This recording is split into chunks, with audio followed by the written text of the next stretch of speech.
ऊपर बैठे नजर आके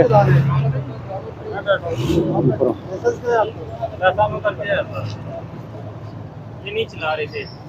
कौन चला रहा? वो चला रहे थे। अरे उसको बिठाओ यार। हाँ बच्चे इधर बैठे हैं आप। है होगा।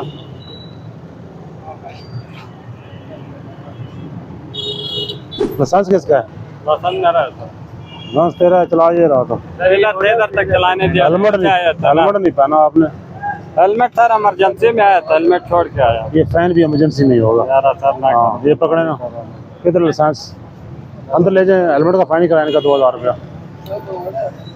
और जो बंदा चला रहे थे जिसके पास लाइसेंस है उसको ले जाए। ये 3 बंदे बैठे रहते हैं पास, हेलमेट भी नहीं पहना हुआ था, इनको हेलमेट में फाइन दे रहे हैं। अभी नो प्लेट भी नहीं है इनकी, बाकी चीज़ों की वार्निंग दी है इसको, लेकिन हेलमेट का फाइन कर रहे हैं। हेलमेट को स्पेयर नहीं करते हम, क्योंकि हेलमेट इनकी जान की सेफ्टी है।